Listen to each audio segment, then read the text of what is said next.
welcome back to another new edition of Windows on Current Affairs, and today actually is a follow-up over the program or tourism programs that are selected for 2021-2022 in the field of tourism. We're going to be taking a look or a comprehensive look over the most developed programs that are set by experts, by researchers, by people who are interested in bringing over the latest when we talk about preparing the treasures that we have for people from outside Egypt to come and see what we have and enjoy their time here in Egypt. Of course, as we all know, there are several fields of tourism over here, but today we're going to be talking about tourism in winter and in special places, and also our antiquities and our history and other things. And we're very delighted to be having with us Manar. Mazhar, she's museum studies researcher. She's going to be talking to us about a unique project that she has prepared, City Museum of Khedive Cairo, and she's participating with that project in the CAMOC annual conference that is going to be held this year in Barcelona, and she's going to be giving us an insight of the project that she is going to present. And also we're going to be talking about what's in store for that winter. Good evening, Manar. Good evening. Shall we start off with your project? Yes. Talk to us about your project. It's the City Museum of Khedive Cairo. What is the story behind that particular museum, and what's new about it? Okay, City Museum of Khedive Cairo is a new project and newly introduced in Egypt for the first time. And this museum is a new type, and it's just talking about the history of a city in particular. So we are not talking about the civilization, antiquities.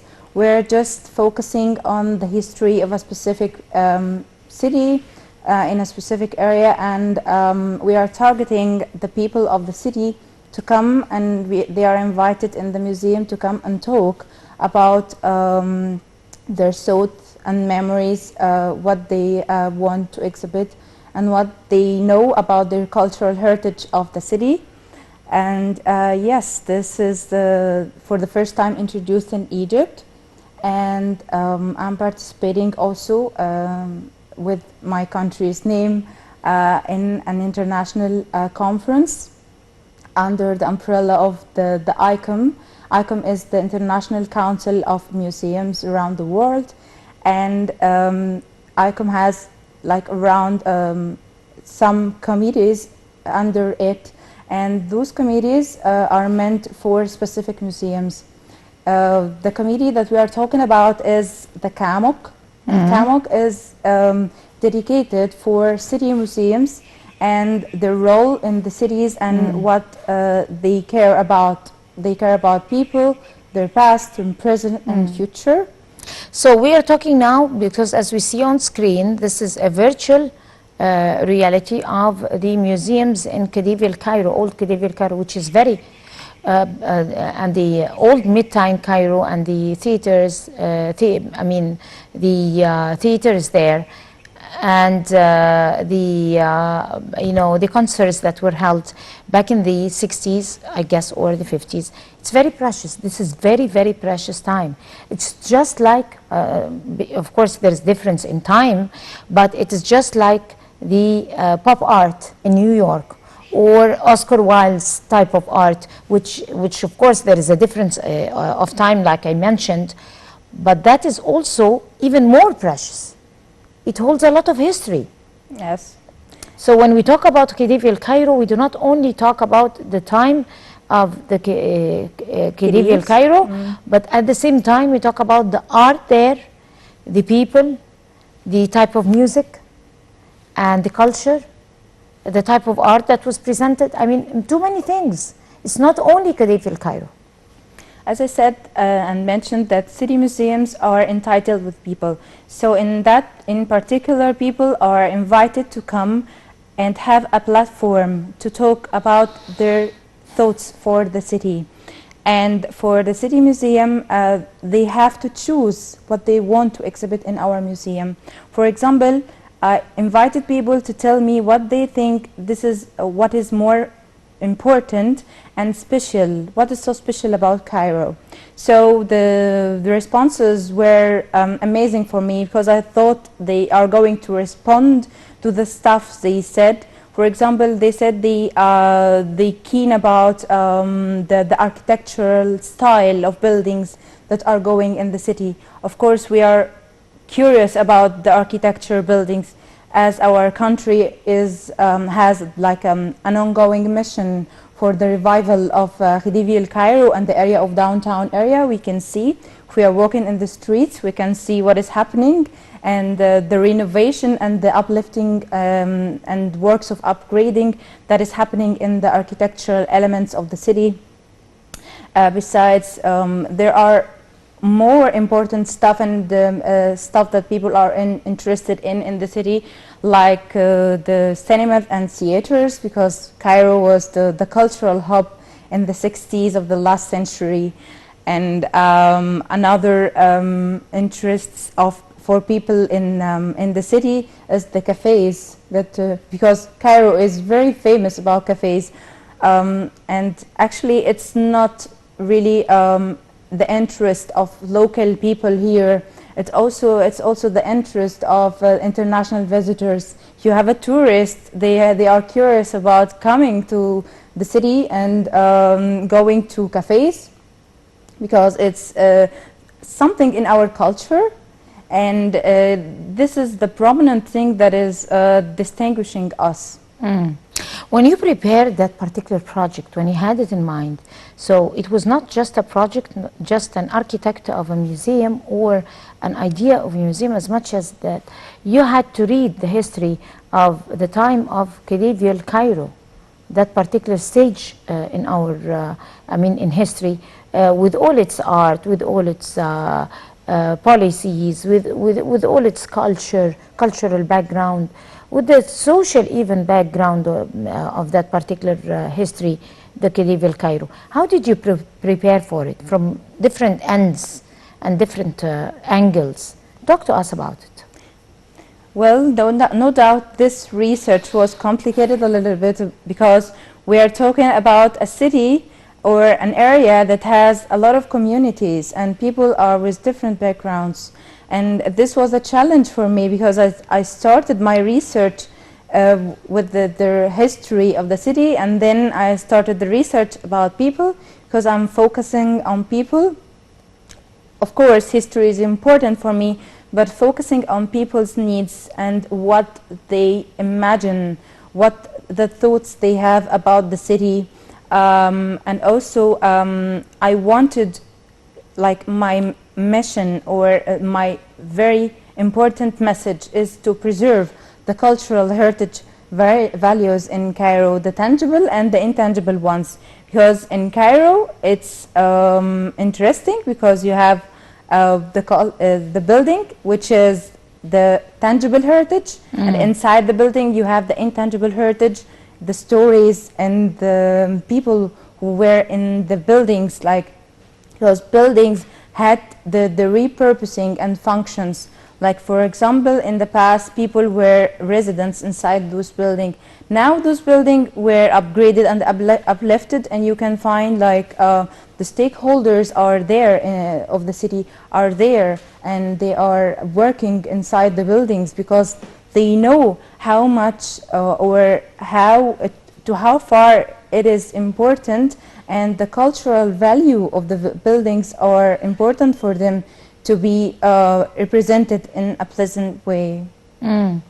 So when you presented, of course, you were in contact with the annual conference, the CAMOC, which is an annual conference that is usually held each year in different countries. What was the criteria to be where you could present your pieces of work or your projects? Did they require certain measures? Actually, I participated before in their previous conference, and I was still writing my master's thesis, and the project was still in progress. So I contacted the chair of the CAMOC, and I told them about my project, and they were very curious what is happening inside this project. And they said that they didn't know that Cairo or Egypt has no city museum. So they told me, please, after you finish your project, just let us know what is the narrative board that you have built, because it's not just interesting for us as international visitors, it's also interesting for you, the people of Cairo who are living there, the residents, the visitors, the passerby. Everyone who passes by Cairo has a story to tell it, so he has the right to the city, and he has the right to the museum or the city museum, and he can come to the museum and begin to donate objects and stories about it. He can tell us, I have a precious object, I can give it to the museum and tell you its interesting story, and this is what the museum is. And then after I finished the master thesis and the project is done, I contacted also the CAMOC again, and they said I can send them the abstract, like it's a paper, like discussing what is the importance of this project for me or for the country. And then I sent that paper, and I'm proud to say that Egypt is participating now, because among of 60 abstracts, the abstract of Egypt was chosen. So I'm glad that I'll be representing Egypt for the first time in that conference, and I hope this would be that meets your expectations. And I'm very happy that Egypt is participating finally in that committee, because Egypt has to participate in all the committees of the ICOM and the museums. Egypt is worldwide known for museums, and we are going to open the biggest museum in the world very soon, next year. So yes, we have to be we have to have the variety in museums, and we have variable museums, not only antiquities museum but also other museums focusing on other interesting stuff for people. Hopefully, inshallah. And we're going to go to a short break and we'll come to continue, so stay with us.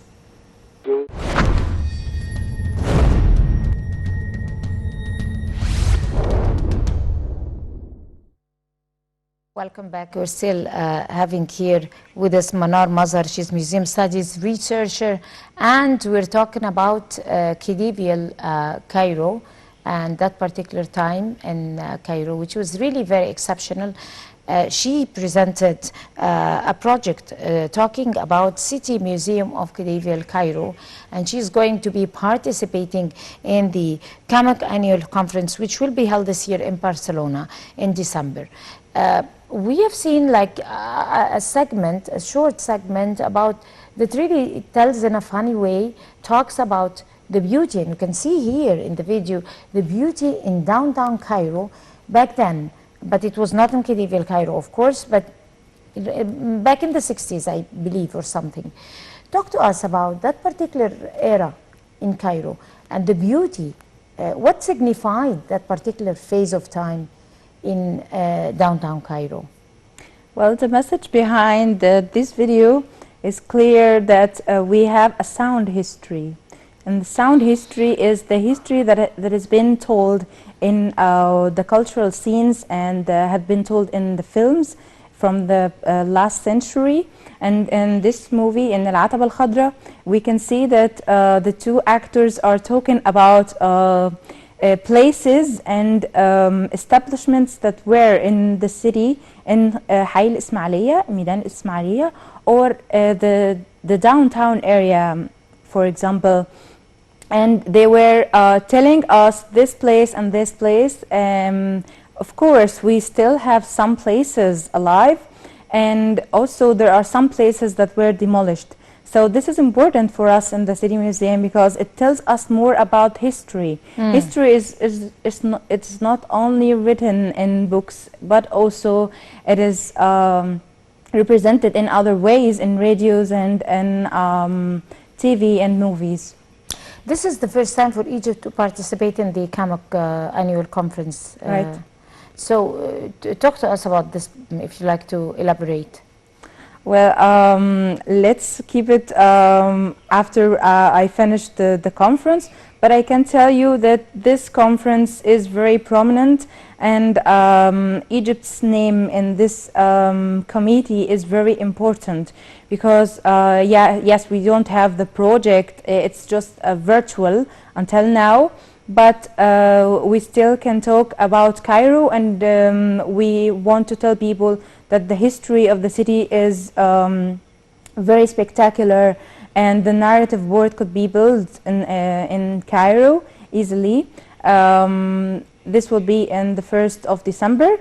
I'm going to participate virtually because the museum, the conference is going to be held in Barcelona, but I'm going to participate here in Egypt virtually.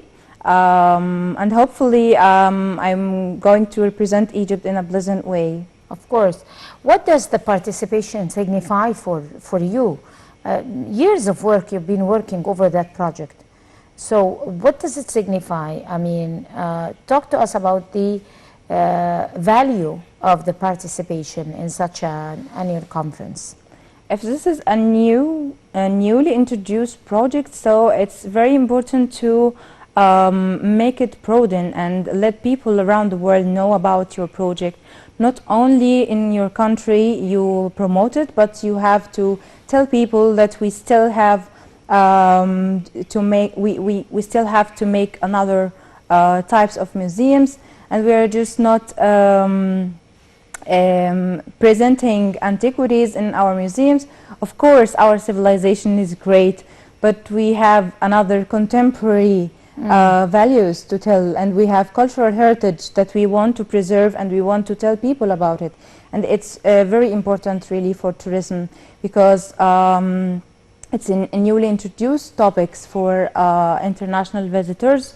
Besides the antiquities, we can also introduce the cultural values of every city. We have cultural values for every city in Egypt. Because every city we can see that it has its own crafts and traditions, and if we are doing this, it's going to be really great. If every city is going to talk about its traditions and cultures, it's a great and huge promotion for the tourism. Once that one is, if hopefully hoping for you to grab an award or something, or to be highly recognized because you are representing Egypt. Once this is, once this happens, in reality, I mean, hopefully, inshallah, what do you plan to do with this project? Actually, I'm planning to do like focusing more on people.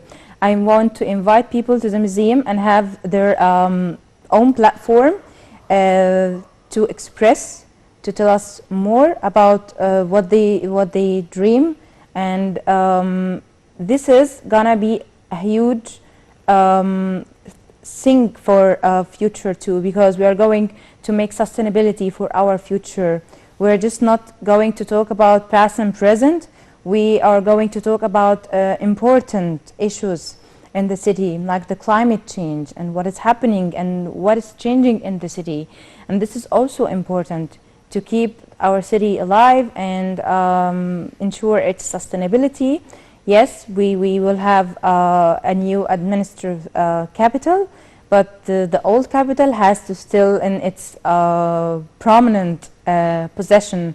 And the ongoing mission of our country is promising that issue, that we will keep the city and we want to preserve its cultural approaches to ensure its sustainability. Technology plays the main role when we come to that particular virtual project. How important is it?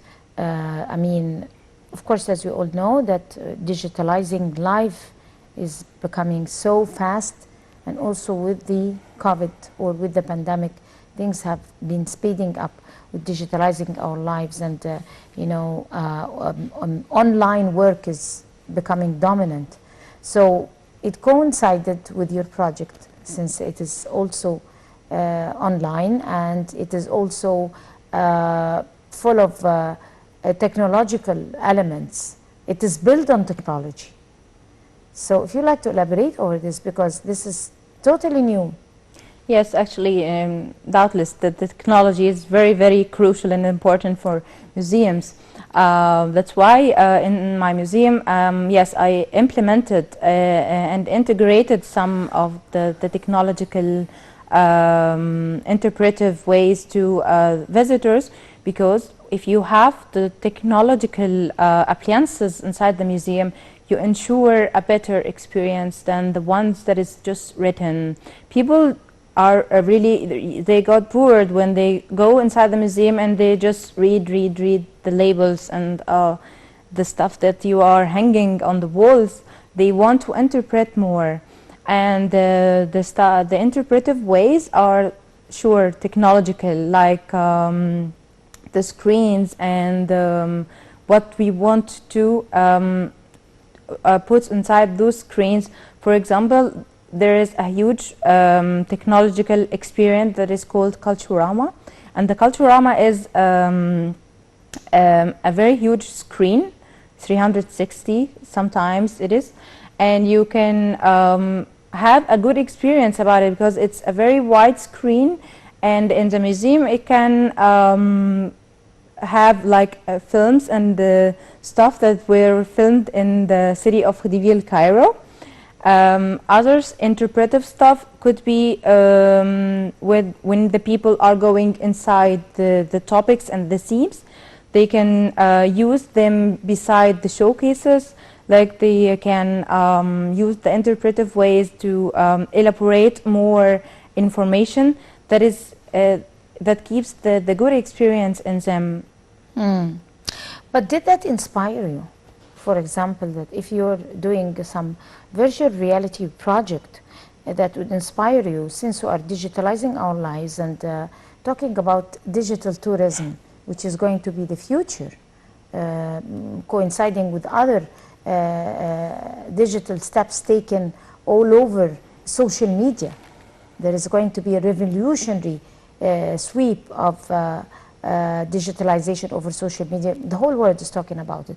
So haven't that inspired you to really execute that particular project, to be digitalized and to be the first project for visitors to go through social media and online to visit a country and see the history through a museum that is only located online? I was inspired actually by the National Museum of Egyptian Civilization because this museum, yes, they really implemented technology in a really good way. You can go inside this museum, you just don't see antiquities and mummies. You can also interact with the screens, and you can have some information from those screens. And I see that this is a different experience for people. You can go there and you find people, they are interacting with the screens, and maybe you can implement games also. The games are very important inside museums, because it's not a formal learning way to go to museums, it's an informal learning.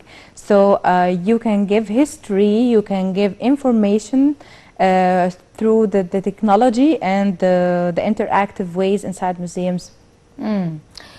Nowadays, you're talking about the Museum of Ancient Civilization and other museums that are applying technological means in a very official way. It's built on technology, just like this particular museum.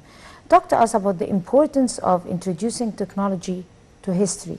How can we mix and mingle technology and history, and is it going to work, or we have to go back to the old school and history remains where it is, technology remains in a different field? No, we don't want to go back to the old school because people are focusing more on technology. They use technology, and if you are doing like the QR codes inside museums now, everyone has a mobile phone and he can scan the QR code for more information about the antiquities or the objects that are exhibited in museums. And I think the newly built museums are going to be technology based. Also the Grand Egyptian Museum, maybe also the Museum of Egypt capitals in the new administrative capitals is going to focus on the Egypt's prominent capital cities through ages, since Memphis and Tanis and Alexandria, and going also to Khedive El Cairo. So technology is playing a huge role because not only youth are coming to your museum, but also other people are coming to your museum, and everyone has a quite good information about how to use technology right now, and mixing the past with technology is very crucial and important because you can interpret what you want to say about past and what we want to learn from the past, why we are exhibiting the past, and what is so important about our past. So mixing the technological equipments inside museums is going to be a huge addition to the experience for visitors. The touristic experience. Yeah. We're going to go to a short break and we'll come to continue the program, so stay with us.